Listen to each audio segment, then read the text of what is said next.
Gözlerim açıp görenim yalan dünyanın dertleri.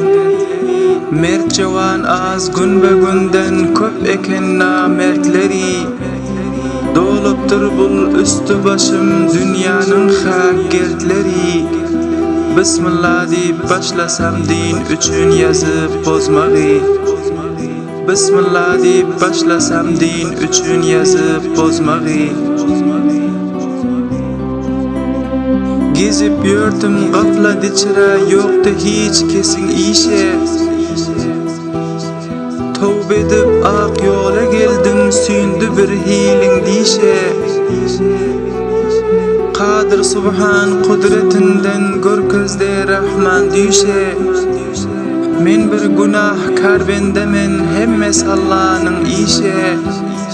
Şükrümkendir zikrimken öğrendim dide ezmegi. Şükrümkendir zikrimken öğrendim dide ezmegi. Rast bolsa yolun mudama dik eken başın senin.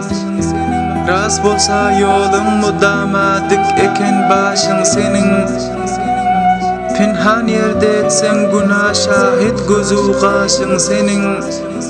Sorulacak mahşer gününde her eden işin senin.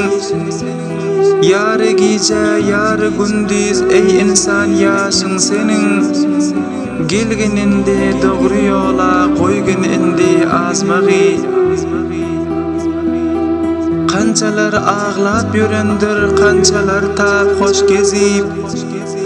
Bağ gülüde köp civanlar gitti arani üzip.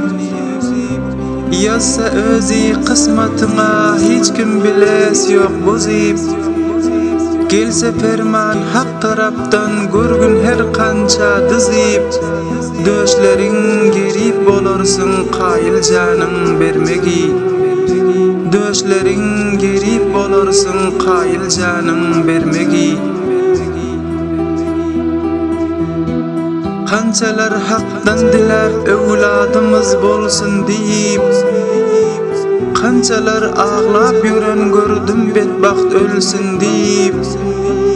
Yok bolsun mi atan enen maksatım bolsun deyip. Kayıp beddua içinde adları kalsın deyip. Tövbe et bedkarlarına kaygın indi geleceği. Kançalar gördüm yörendir din için candan geçip. Kançalar emri Hudavend, kançalar ondan kaçıp. Kançalar dünyaga garptır, kançalar gitti göçüp. Kançalar günaha garptır, kançalar gitti uçup. Ak Muhammed koygunindi ahiret donun biçip. Tevekkül eyle Hudaga belli denam bolcağı. Tevekkül eyle Hudaga belli denam bolcağı.